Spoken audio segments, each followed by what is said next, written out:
그래서 두 번째 지금 발표를 가지실 경일대학교 노인복지학과 김경호 교수님의 노인체육에 관련된 내용들로 주제 강의를 듣도록 하겠습니다. 큰 박수로 잘 들리시겠지만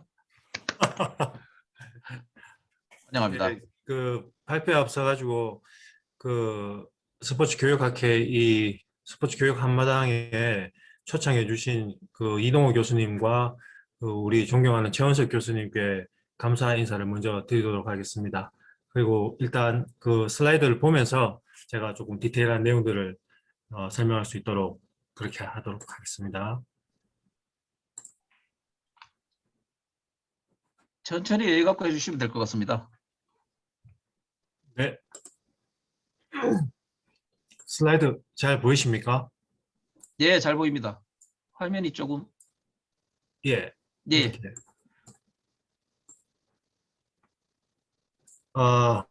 이게 전체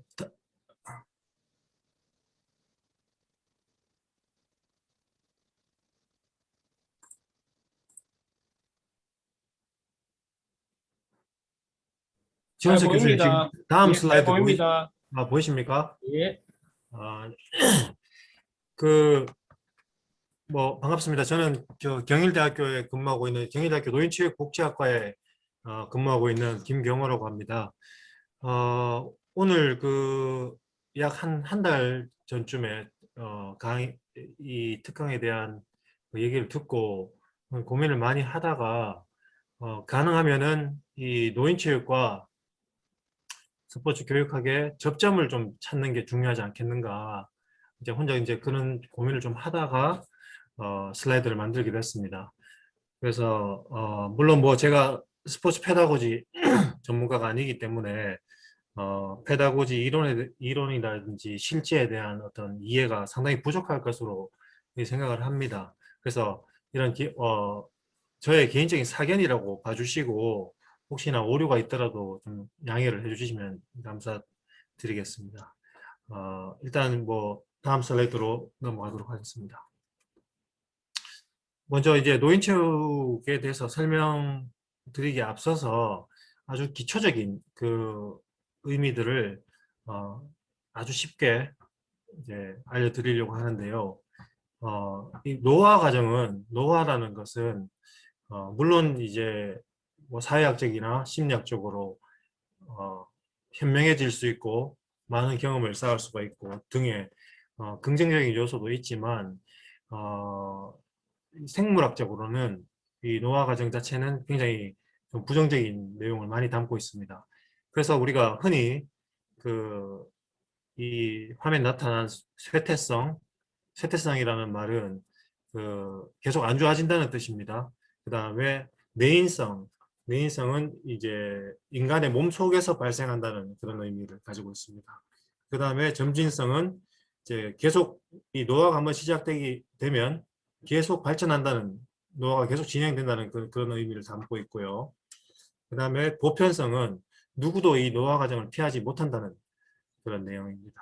근데 이제 여기서 중요한 내용은 이 노화 과정 자체가 뭐 사회적이나 심리적, 그다음 생리학적 여러 가지 측면에서 굉장히 복잡하기 때문에 한 가지 이론으로 이 모든 이 복잡한 노화의 프로세스를 설명하기는 굉장히 힘듭니다. 그래서 이 관련해서도 굉장히 이제 복잡해질 수밖에 없는 거죠. 이 학문 자체가.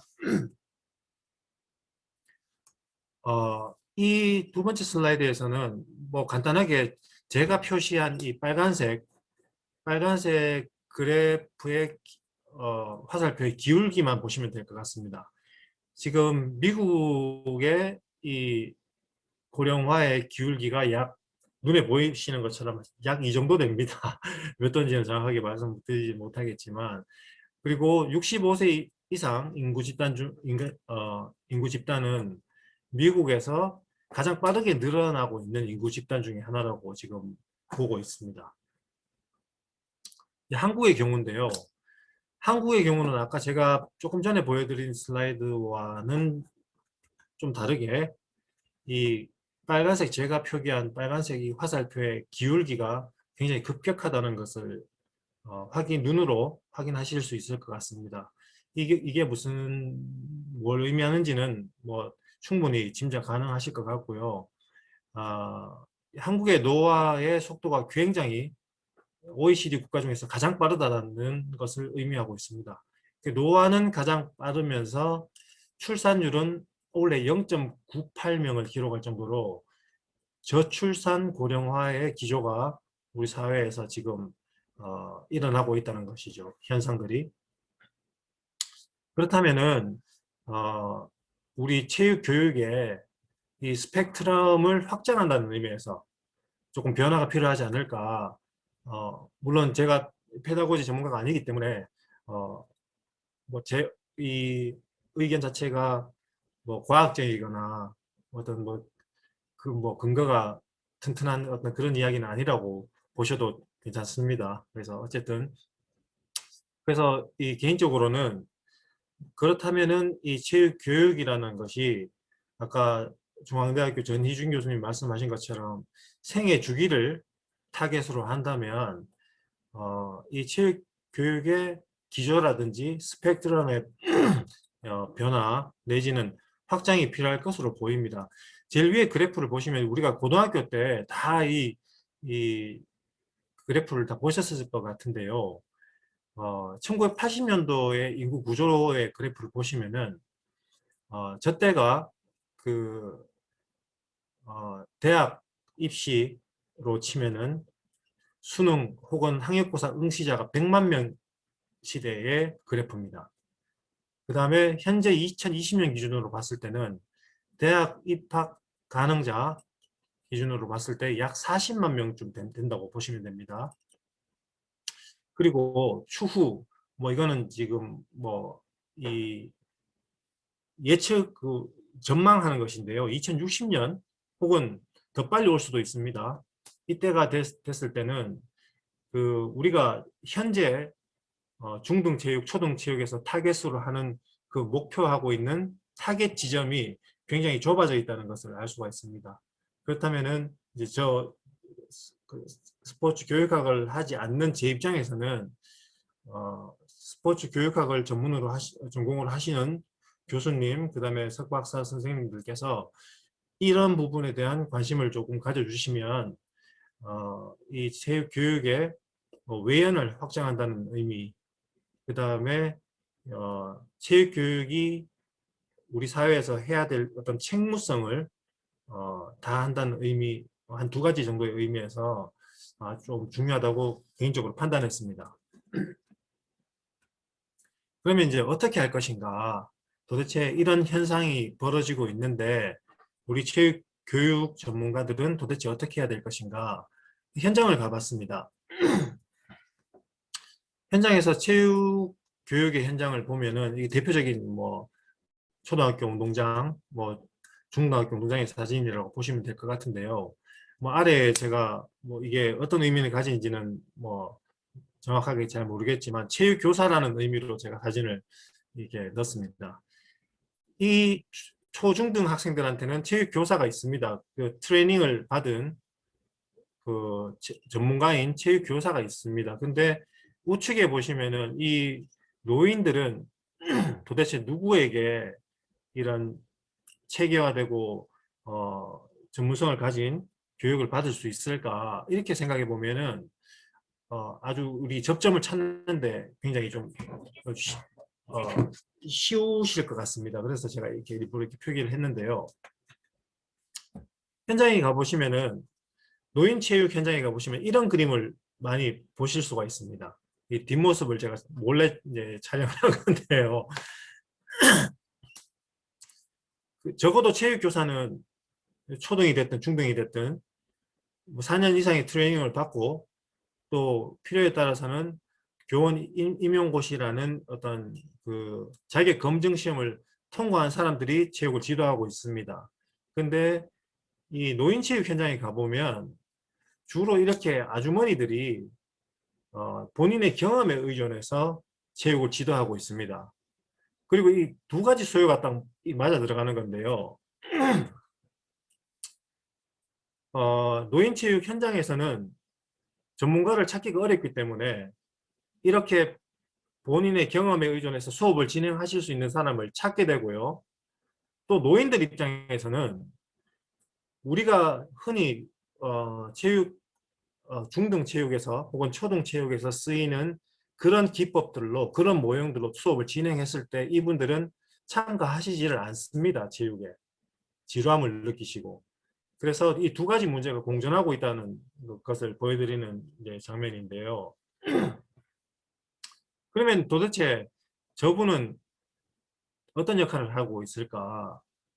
또 무엇에 근거해서 이 수업을 진행하고 있을까? 보통 보면 대체로 그 놀이 혹은 레크레이션에 가까운 어떤 수업들을 많이 진행하고 있습니다. 현장에서는.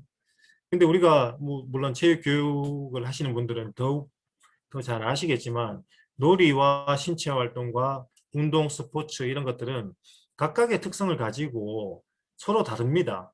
근데 현장에 가보면은 이 현장을 관장하시는 뭐 예를 들면 복지관 같으면 복지관장님이라든지 아니면 뭐 재활병원이라든지 이런 데서 이런 이 놀이나 신체 활동, 운동, 스포츠라든 이런 개념 자체의 구분이 별로 없으십니다. 그래서 제가 현장에 가서 여기서 진행되고 있는 체육 프로그램은 어떤 것이 있습니까? 라고 하면은 약 한 50가지를 보여주시면서 장구치기, 그다음에 바둑알 옮기 이런 것들을 다 보여주시는 그런 상황입니다. 실제로 말하면 그러니까 현장에서는 이 전문가가 없는 셈이죠. 그리고 이 본인의 경험에 의존해서 수업을 진행하시는 분들을 모아서 수업을 진행하시기에 하시는 것에 급급한 어떤 그런 상황입니다. 그래서 에비던스라고 제가 표현을 했는데 이제 증거죠, 과학적인. 이분이 도대체 과학적인 근거라든지 증거를 가지고 수업을 하고 있을까? 아니라고 판단되고요. 그래서 이 모형을 하나 보여드리면 약 한 10년 전부터 미국에서는 Evidence Based Medicine이라는 증거 기반 의학을 사용을 하고 있습니다. 이게 계몽을 하고 있습니다. 그게 뭐냐면은 같은 질환인데 병원마다 다른 처방을 합니다. 그리고 그 처방의 결과는 다 달라지게 되겠죠. 물론 환자들의 상태에 따라서도 달라지겠지만 의사들의 치료라든지 그다음에 처방되는 약에 의해서 많은 부분들이 달라집니다. 근데 이런 부분들을 최소화하기 위해서 미국에서는 이제 여러 가지 증거들을 모아서 가장 강력한 증거를 가지고 이 증거를 통일해서 처방 내지는 그 치료를 하도록 권고를 하고 있습니다. 그래야지 이제 적어도 이 어떤 가이드라인이라는 측면에서 의사 개인 혼자의 전문가의 판단이 아니고 여러 전문가의 판단을 수렴해서 가장 강력한 증거를 가지고 처방을 하자. 자, 우리 체육에서도 지금 그래서 동시에 마찬가지로 증거 기반 체육, 그러니까 evidence based exercise라는 것이 이제 시작이 되고 있는데요. 뭐냐면 체육, 물론 체육 현장에 계시는 초등학교, 중등학교 체육 교사분들은 어떤 최소한의 가이드라인이 있습니다. 그죠? 교육 지도안이라든지 이런, 그다음에 교육 과정, 지금 9차 교육 과정인지 잘 모르겠습니다.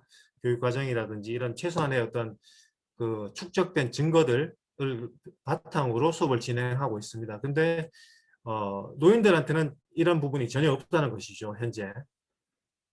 그래서 아까 같은 이런 그 아주머니들이 이제 본인의 경험에 의존해서 이제 수업을 하게 된다는 것이죠. 우리가 흔히 최근에 많이 회자가 되고 있는 책을 한 권 읽은 사람이 제일 겁난다, 제일 무서운 사람이다.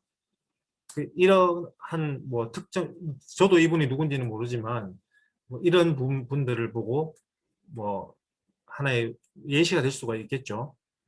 그래서 여러 가지 어떤 증거들을 수집해서 강력한 증거들을 마련하고 그 증거들을 다시 검증하고 검증된 증거들을 가지고 실제로 체육 활동에 적용하는 이런 모델들을 이제 활용해야 될 시기가 왔다고 이제 생각이 듭니다. 미국에서는 이제 지금 이렇게 진행이 되고 있고요. 그렇다면은 이제 노인체육에 관련돼서 증거는 도대체 뭐가 있는가, 어떤 증거들이 존재하고 있는가를 살펴보면은 첫 번째로 그 건강한 라이프 스타일입니다. 네, 1번부터 5번까지 표기가 되어 있는데요. 건강한 식습관, 음주, 금연, 담배 피는 것이죠. 그 다음에 적정 체중 유지, 그리고 우리 체육학자들한테 굉장히 반가운 신체 활동이 여기 포함이 되어 있습니다. 그래서 이제 뭐 사실상 뭐 담배를 피우시는 분이 금연을 한다는 것, 그 다음에 술을 좋아하시는 분들이 금주를 한다는 것, 그 다음에 고기를 좋아하시는 분들이 채식을 한다는 것, 이게 사실은 굉장히 어렵죠. 뭐 신체 활동도 뭐 물론 마찬가지이긴 하지만 우리 체육계에서는 아주 반가운 일이, 적어도 우리가 우리의 스펙트럼을 넓힌다면 우리가 이분들을 위해서 뭔가를 할 수 있는 부분이 5가지의 중요한 증거 중에 하나가 여기에 포함이 되어 있다는 점에서 굉장히 고무적이라고 판단이 됩니다. 그래서 이런 신체 활동이 도대체 어떻게 검증이 됐느냐, 왜 중요한가. 하버드 알럼나이 스터디에서 약 30년간 그 쌍둥이들을 대상으로 추적 연구를 실시했는데 쌍둥이들은 같은 DNA를 가지고 있기 때문에 같은 그 환경을 가지고 있고 똑같은 삶을 살았다면은 노화의 속도도 똑같아야 됩니다. 과학적으로는. 그런데 대부분의 쌍둥이들은 이 사진에 보시는 것처럼 노화의 속도들이 전혀 다릅니다. 왜냐하면 이 앞에 제가 말씀드렸던 이 라이프 스타일의 차이가 굉장히 크게 작용한 것이죠. 그래서 일반적으로는 우리가 이 트윈스 스터디를 통해서 유전적인 부분, 그러니까 DNA가 차지하는 부분이 약 한 30%, 그 다음에 나머지 부분, 라이프 스타일이 한 70%가 이 노화의 과정에 굉장히 큰 영향을 미친다, 이렇게 우리가 판단을 하고 있습니다. 그 중에 체육이, 그러니까 신체 활동이 포함되어 있는 거죠. 그래서 우리가 적극적으로 개입할 여지가 있다라는 것을 말씀을 드리겠습니다. 그래서 이제 아메리칸 컬리지 오브 스포츠 메디슨이라는 그 미국 스포츠 의학회에서는 그 노인들을 대상으로 한 신체 활동 가이드라인을 2007년에 배포했습니다. 전 세계로 배포를 해서 주당 150분 이상의 신체 활동을 권장한다라고 이제 이야기를 했는데 우리나라에서는 그 당시에 약 한 10년, 15년 전으로 돌아가 보면은 노인들이 이 근력 운동하는 것을 아무도 추천하지 않았습니다. 다친다고. 그러니까 나의 부모님이 하신다고 해도 그래 하시면 안 됩니다. 노인은 그냥 살살 걸으시는 게 좋습니다. 이렇게 표현을 했는데 실제로 많은 양의 데이터들이 축적되다 보니까 운동을 더 강하게 하면 할수록, 그 다음에 더 무거운 무게를 들수록 더 이제 생명이라는 측면에서 더 오래 산다는 것이 증명이 됐습니다. 그래서 1, 2번으로 제가 표기를 했습니다. 유산소성 운동과 무산소성 운동이라고 표기를 했는데 우리나라는 지금 반대로 3번, 4번에 포커스를 맞춰서 이제 현장에서 체육을 진행을 하고 있습니다. 그래서 우리가 흔히 유연성 운동, 그러니까 요가라든지 이런 동작들이 많이 여기 포함이 되죠. 그 다음에 그 치매라든지 낙상을 방지하기 위한 밸런스 트레이닝, 그러니까 이것을 그 ACSM에서는 A 등급의 AAA 등급에서 D 등급까지 표기를 하는데요. 앞에 1번, 2번은 트리플 A 등급입니다. 그러니까 증거가 확실하고 효과도 확실하다는 겁니다. 그래서 이것들은 반드시 수행되어야 된다. 그리고 이것들이 정상적으로 수행이 된다면 수명을 약 15년 정도 늘릴 수가 있고, 그 다음에 건강하게 살 수 있는 건강 수명도 약 10년 정도 늘릴 수가 있다라는 증거가 뒷받침되고 있습니다. 그런데 3번, 4번은 C 등급을 받고 있는 상황입니다. 다른 말로 말씀드리면은 해도 그만 안 해도 그만이라는 얘기입니다. 근데 지금은 현장에서는 이제 전문가가 없기 때문에 뭐 3번, 4번 운동이 굉장히 시키기도 쉽고 안전상의 문제도 발생하기가 하는 어떤 케이스들이 굉장히 작습니다. 효과도 물론 거의 없고요. 그래서 보통 지금 3번, 4번에 이제 보통 트레이닝을 많이 시키는 것이 현장의 상황입니다. 자, 첫 번째 케이스를 한번 예를 들어서 살펴보면은 이제 혈압인데요. 우리 뭐 동료 교수님들도 뭐 혈압이 높으셔가지고 약을 드시는 분들이 있는데, 혈압약은 다들 아시다시피 한 번 드시면은 평생 드셔야 됩니다. 이 약은. 그럼 다시 반대로 얘기했을 때 이 제약회사에서 한 사람에게 이 혈압약을 먹이기 시작하면은 평생 동안 그 한 명에게 이 약을 팔 수가 있는 겁니다. 근데 이 혈압을 가지고 계시는 분들, 그리고 흔히 우리가 120에 80으로 했는데 WHO에서는 이제 130에서 130에 90으로 조금 높였죠. 그 정도 갖고는 고혈압이 되지 않는다. 이건 제약회사와의 리베이트 관계 때문에 설정된 값이다. 이렇게 해서 이제 혈압 단위를 조금 높이기로 했는데요.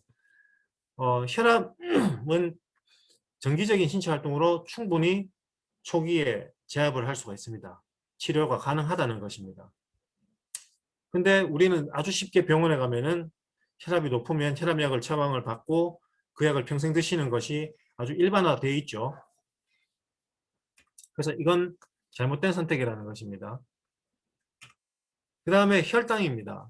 혈당은 뭐 당뇨로 연결될 수 있는 아주 위험한 질환 증상 중에 하나라고 보시면 되는데요. 혈당을 조절하는 약은 메포민이라는 약 하나가 있습니다. 단 하나밖에 없습니다.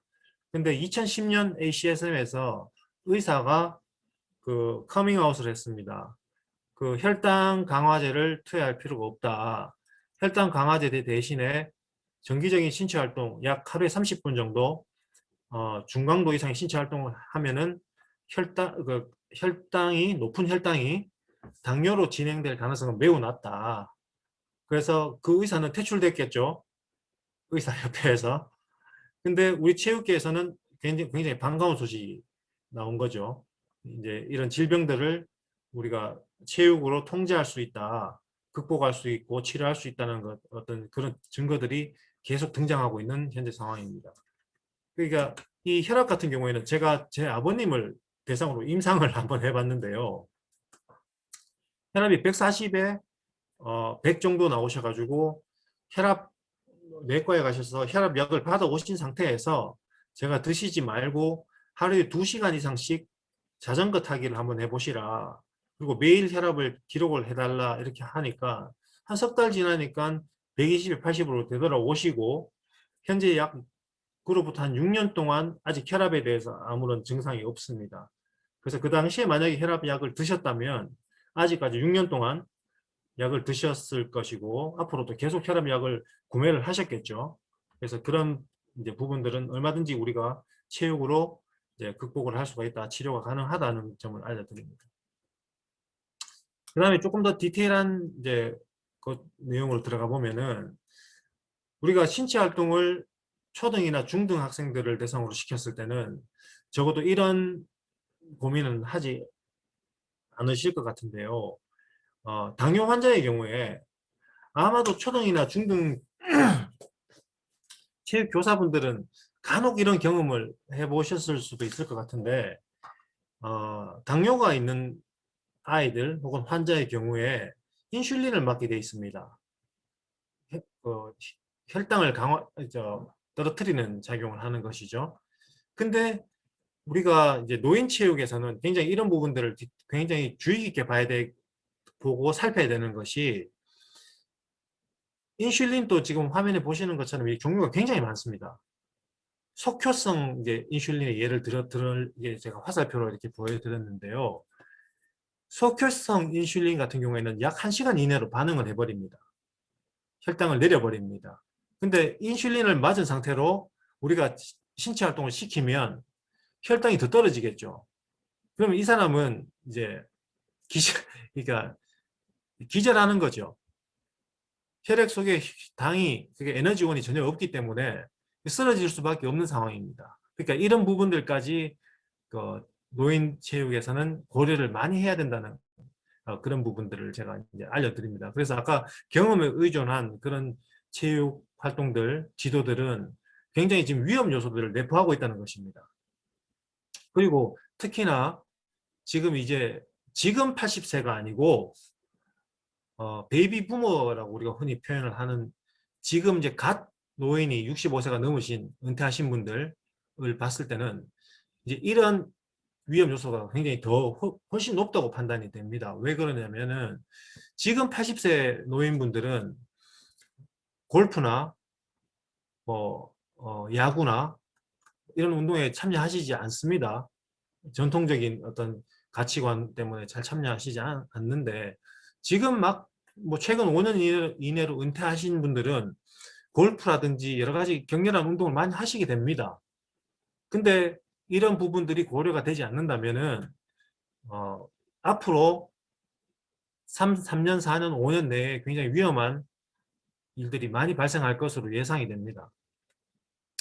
그래서 이제 그 직후에 ACSM에서는 각종 만성 질환들을 대상으로 하는 이런 신체활동 가이드라인을 제시를 합니다. 뭐 디테일하게 보실 필요는 없고 추후에 이제 슬라이드를 보시면 될 것 같습니다. 제시를 하고 있지만 아직 모든 질병에 대해서는 다 마련되지 못하고 있고, 제 스스로도 이런 이제 가이드라인을 만들고 있는 그런 상황입니다. 근데 중요한 점은 이제 65세 이상을 노인들을 전수조사했을 때 우리나라에서 약 90% 이상이 만성질환 하나 이상을 가지고 있고 73% 이상이 만성질환 2개, 그 다음에 51% 이상이 만성질환 3개 이상을 가지고 있습니다. 결국에는 이분들은 결국에는 병과 함께 하고 있다. 그러면 우리가 그 병에 대한 이해가 부족하다면은 부족한 채로 우리가 어떤 체육활동, 신체활동 혹은 운동 이런 것들을 시켰을 때 굉장히 위험할 수가 있다라는 점을 알려드립니다. 그러면 어떻게 해야 되느냐? 이제 저는 이제 이렇게 예상을 전망을 하는데요. 노인체육교사가 이제 등장하지 않을까. 우리가 80년대, 90년대 그랬던 것처럼 교사가 부족해서 사범대학 나온 사람들이 모두가 교사가 됐던 것처럼 이제 인구 구조가 바뀌면은 노인체육교사가 곧 등장하지 않을까. 그리고 그분들을 위한 임용고시가 등장을 하지 않을까. 이렇게 조심스럽게 전망을 해보는데요. 결국에는 이런 노인들의 신체 활동을 시키기 위한 전문가가 필요하고, 그 전문가는 이러한 판단을 할 수 있는 사람이어야 한다. 근데 또 하나 흥미로운 이야기는, 통계청에서 나오는 데이터들을 보면은 노인들은 이렇게 노력을 해도 신체 활동에 참여를 잘 하지 않습니다. 그래서 노인체육학자들이 여러 가지 방안을 가지고 이분들을 신체적으로 액티브하게 만들기 위해서 노력을 많이 하고 있습니다. 그 중에 하나가 이제 테크놀로지를 사용하는 것입니다. 초등, 중등에서는 이미 활성화가 많이 되어 있다고 보고 있고요. 테크놀로지를 사용해서 이 신체 활동을 노인들에게 전통적인 신체 활동 말고 새로운 형태의 신체 활동을 통해서 모티베이션을 이제 주는 거죠. 이런 이제 신체 활동을 시도를 이제 미국에서는 많이 하고 있는 상황입니다. 다음은 이제 재미를 위해서 간단하게 퀴즈를 한번 만들어 봤는데요. 그 좌측은 태양열 건전지, 태양열 전지죠. 그리고 우측은 이제 PC, 퍼스널 컴퓨터라고 불리는 PC인데 거의 동시대 때 발매가 됐습니다. 미국에서. 근데 어느 것이 먼저 이 미국 사회에 빨리 전파가 됐을지 최원석 교수님 혹시 대답해 주실 수 있나요? 편안하게 이제 생각해 보시면 될 것 같습니다. 제가 생각할 때는 PC가 먼저 보급이 됐을 것 같은데요. 예, 제가 그 미국에서 강의할 때도 이 슬라이드 띄우면은 예. 한 90% 이상이 PC가 먼저 보급이 됐을 것이다 라고 얘기를 하는데요. 실제로는 이 태양광 건전지가 훨씬 빠르게 보급이 됐습니다. 그러니까 왜냐면 PC는 아주 많은 기능을 가지고 있는데도 불구하고 PC의 위치가 최원석 교수님의 서재의 책상 밑에 위치하고 있었습니다. 그래서 다른 사람들이 보기가 굉장히 어려웠죠.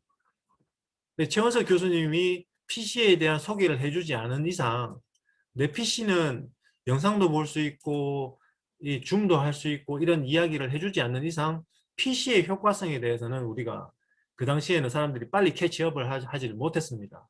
근데 이 태양열 건전지는 지나가다가 자네 집에 위에 지붕에 저거 뭐야? 이렇게 물어봤을 때 저거 달면 평생 온수와 전기를 무료로 쓸 수 있어. 초기 비용은 조금 비싸지만 평생 무료야. 이렇게 굉장히 가시적이었습니다. 같은 테크놀로지지만. 그래서 이게 굉장히 빠르게 전파가 됐습니다. 이런 것을 잘 설명한 이론이 Diffusion of Innovation이라는 혁신 확산 이론입니다. 우리가 흔히 Early Adopter라는 단어를 굉장히 많이 쓰는데요.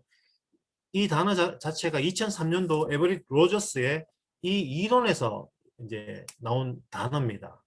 이게 그래프를 보시면 정규 분포입니다.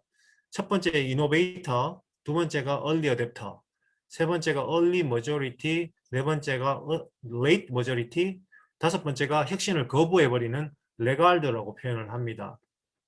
그래서 주로 노인들은 이 테크놀로지를 가지고 체육 수업을 가도 거부할 가능성이 굉장히 높다는 거죠. 근데 이제 흥미로운 것은 이제 제가 뭐 미국에서 공부를 사실은 했는데 미국에 갈 때 이제 저희 어머니한테 엄마 이 컴퓨터 좀 배워. 그래야 나하고 화상 채팅할 거 아니야. 약 20년 전에 얘기했을 때 컴퓨터는 너희들 세대 때 하는 거야. 나는 복잡해서 싫어. 안 해. 이렇게 말씀을 하셨거든요. 근데 이제 제가 한국에 돌아왔을 때 어머니가 이러시더라고요. 아들아 집에 잠깐만 와봐라. 이제 가니까 왜 그러세요? 하니까 집에 좀 이제 빠른 컴퓨터가 필요하다. 하나 사라.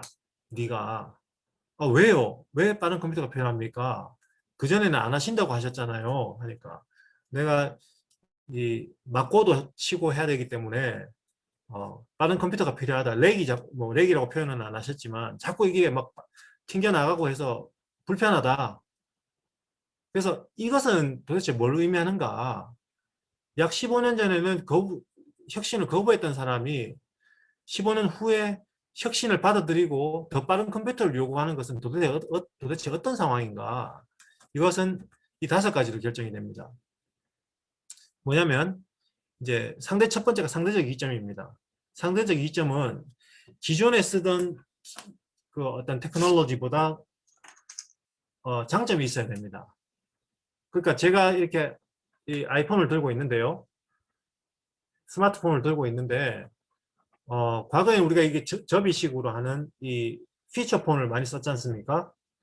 근데 여기서 인터넷이라든지 음악이라든지 카카오톡이라든지 이런 기능들을 제가 발견했기 때문에 제가 이 스마트폰을 구매를 하게 되는 것입니다. 그 다음에 적합성은 자기가 살아온 일생과 어떻게 조화롭게 맞아 들어가는가. 30년간 농부를 한 사람에게 아이패드를 주는 것은 적합하지 않죠. 그분들에게는 오히려 최신 트랙터를 주는 게 적합할 수가 있겠죠. 그런 의미입니다. 그 다음에 복잡성. 쉬울수록 빠르게 확산이 됩니다. 이 혁신들은. 그래서 노인들을 대상으로 하는 체육활동, 테크놀로지를 기반으로 하는 것들은 쉬워야 합니다. 그 다음에 관찰 가능성. 아까 우리가 이제 퀴즈에서 보신 것처럼 가시성이 매우 높아야 됩니다. 노인들한테 자꾸 보이면은 노인들이 그 테크놀로지에 흥미를 가지고 참여를 하실 겁니다. 그 다음 마지막으로 시험 가능성인데요. 우리가 흔히 이 스마트폰을 선택할 때 친구의 스마트폰이라든지 혹은 핸드폰 가게에 가서 혹은 인터넷에서 많은 정보들을 얻게 됩니다. 영문으로는 trialability입니다. 이게 시험 친다는 의미가 아니고 이 try 해본다는 의미인데요. 우리 같은 경우에는 그냥 아주 쉽게 스마트폰을 접할 수 있는데 노인들이 스마트폰을 교체하기 위해서는 굉장히 어려운 거죠. 정보를 얻기가. 이제 그런 의미에서 시험 가능성을 높여주면은 노인들은 이 앞쪽으로 얼리 어댑터 쪽으로 충분히 이동 가능하고 우리가 현재 이제 최신 어떤 기법들, 교육 모형들이라든지 테크놀로지라든지 여러 가지 그 최신 어떤 그 체육의 어떤 수단들이 이분들에게 모티베이션이 모티베이트 될 수 있도록 만들어 줄 수가 있는 거죠. 이 이론에 따르면. 슬라이드가 안 움직이네. 자, 그래서 이제 정리를 하자면 이 연구와 판단 이런 부분들은 노인체육학자들이 해야 될 부분인 것 같습니다. 그래서 어느 만큼 어떤 환자들을 대상으로 어떤 정도의 또 어떤 종류의 어떤 강도의 운동을 하는 것이 적합한가 판단을 하는 것은 저희들의 몫인 것 같습니다. 저 슬라이드에 있는 사진은 참고로 이제 교육학에서도 사용하실 수 있겠다 싶어서 제가 3차원 가속도계를 한번 사진을 보여드렸습니다. 이 3차원 가속도의 기능은 일주일간 채워놓으면 우측의 그래프처럼 이렇게 표기가 됩니다. 저강도, 그러니까 세덴터리 좌식 활동, 가벼운 활동, 중강도 활동, 고강도 활동으로 이렇게 구분되고 월요일부터 예를 들면 그 다음 주 월요일까지 일주일간의 활동을 이렇게 그래프로 추적을 할 수가 있습니다. 그래서 예를 들면 적용을 하자면 체육 수업 시간에 1시간을 채워서 체육 수업 시간 50분 동안 도대체 이 학생이 어느 만큼 움직였는지 이렇게 추적 할 수 있는 그런 장치입니다. 최근에 신체 활동량을 객관적으로 판단하기 위해서 설문지나 만보계 대신에 많이 사용하고 있는 기계입니다. 그러면 이런 연구와 판단을 저희가 한다고 했을 때 이런 그 증거들을 기반으로 지도자들 트레이닝을 하고 현장에서 적용하고 실행하는 것은 도대체 누가 해야 될 것인가? 저희들이 못하는 부분이거든요. 이것이 아마 이제 스포츠 교육학과 저희들의 접점이 아닌가 싶습니다. 그래서 이러한 부분들을 이제 스포츠 교육학자들이 이게 인발부 해주시면은 이제 저는 잘 모르지만 교육공학자가 아니기 때문에 교육 모형이라든지 그다음에 지도자 트레이닝 기법이라든지 이런 것들을 이제 개발하시고 그다음에 정말 초등 중등의 교육 지도안처럼 이렇게 마련이 된다면 그리고 그 선순환이 피드백을 통해서 선순환이 이루어진다면 이제 스포츠 교육학계에서 어떤 스펙트럼이 넓어질 것 같고요. 제 생각에. 그 다음에 두 번째로는 지금 현재 스포츠 체육 교사가 되기가 굉장히 어렵습니다. 제가 판단하기에는. 과거에 비해서 굉장히 어려워졌다고 판단이 됩니다. 왜냐하면 그 대상자가 줄어들었기 때문이죠. 그래서 그 어떤 스포츠 체육 교사가 뭐 초등, 중등 다 합했을 때 체육 교사가 되고 싶은 사람들에게 아까도 서두에도 말씀드렸지만 노인 체육 교사라는 것이 저는 생길 것이라고 조심스럽게 전망을 하고 있고요. 새로운 어떤 잡 마켓을 제공해 줄 수 있다는 점에서 어떤 현재 우리가 생각하고 있는 체육 교사의 어떤 대안으로서의 어떤 직업 선택 기준이 또 하나가 될 수 있지 않을까 이렇게. 그러니까 스포츠 교육학에서 이러한 역할들을 해주신다면 스포츠 교육학의 연구 영역이라든지 실행 영역이 넓어질 것 같고요. 또 그것을 공부하는 학생들에게는 어떤 직업의 선택의 폭이 조금 넓어지지 않을까. 그래서 오늘 저의 어떤 이 길고 지루한 이야기의 그 핵심은 이 두 가지로 제가 이제 요약을 해드릴 수 있을 것 같습니다. 그래서 뭐 스포츠 교육학을 연구하시는 교수님 비롯해서 이제 대학원생 분들은 뭐 이러한 부분에 초점을 조금 맞추시는 게 어떻겠느냐 이렇게 한번 제언을 드리는 것이고 그 다음에 뭐 그게 만약에 성공을 한다면 추후에 이러한 어떤 부가적인 제한 마켓에 대한 어떤 스펙트럼이 확장되는 어떤 기회를 우리가 가질 수 있지 않을까 이렇게 전망하면서 발표를 마치도록 하겠습니다. 감사합니다.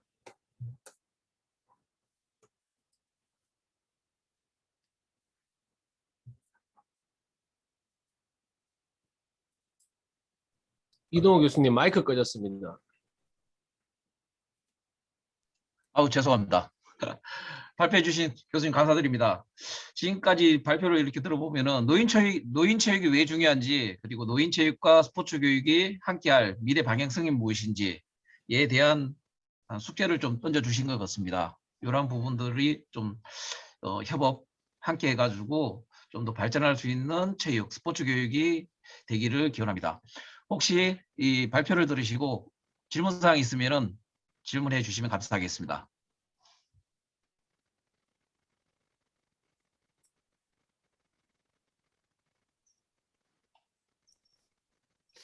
시간이 지날수록 점점 참가자들이 늘고 있습니다. 예, 질문이 없으신 것 같아서 제가 그래도 진행상 질문 하나 드리도록 하겠습니다. 감사합니다. 예, 김경 교수님께 드리고 싶은 질문은 아무래도 지금 현재 그 노인체육복지학과를 운영하고 계시고 대학에서 네. 그 이제 결국 이제 오늘 이제 주제인 그 노인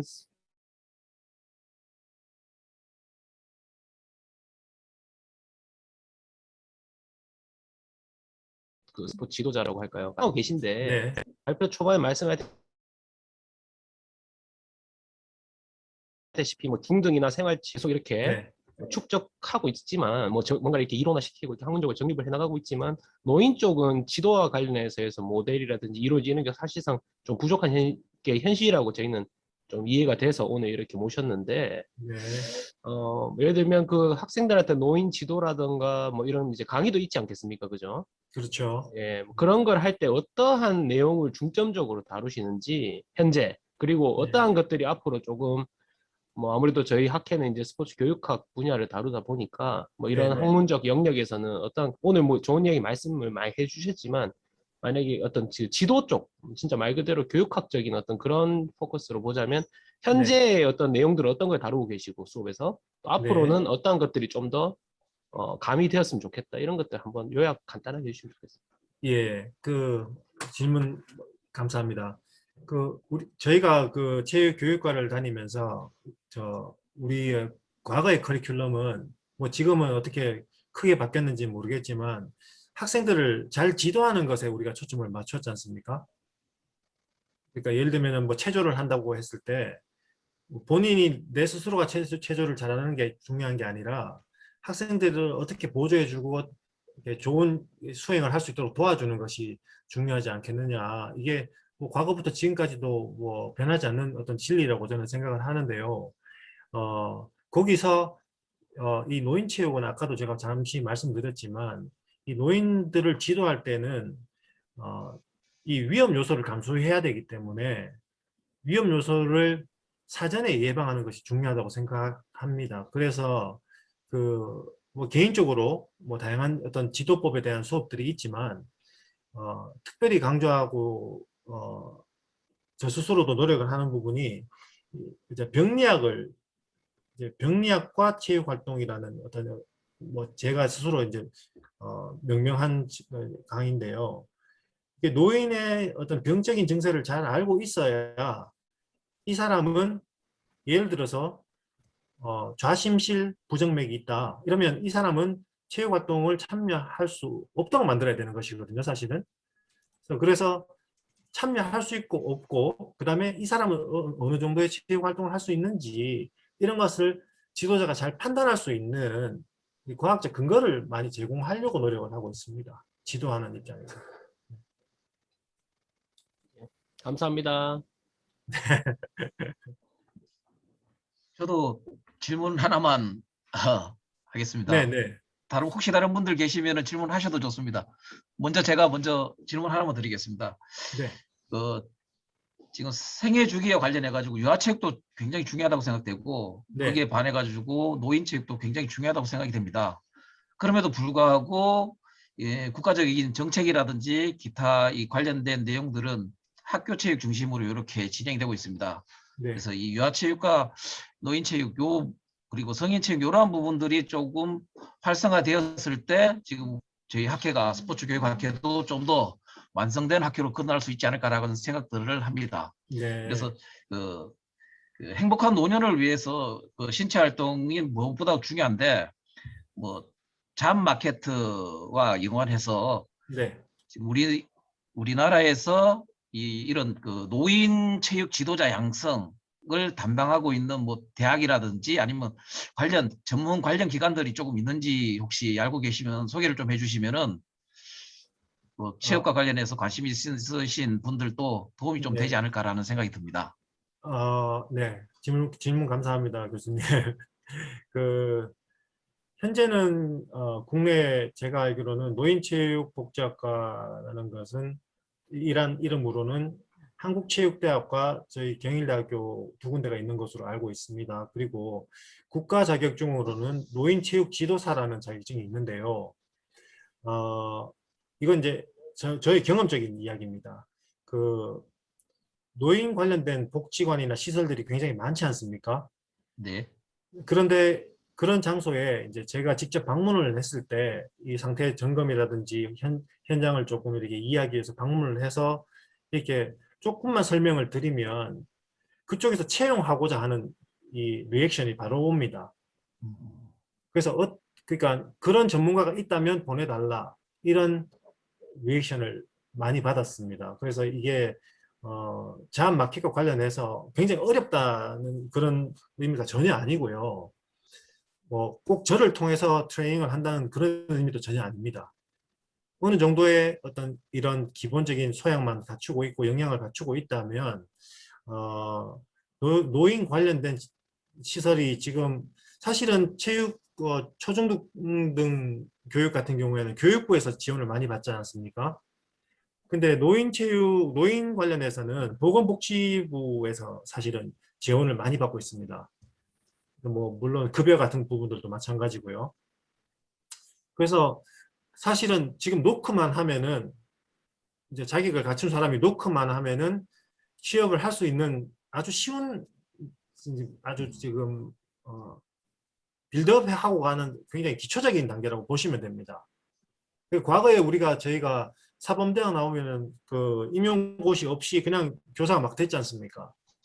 지금 사실은 어떻게 보면은 비유하자면은 그 정도의 단계다. 그러나 이 수요가 많아진다면은 과거에 그랬듯이 어떤 테스트가 있지 않을까. 그래서 아까 제가 이제 조심스럽게 노인체육교사라는 것이 추후에는 생기지 않을까 이렇게 말씀드렸던 겁니다.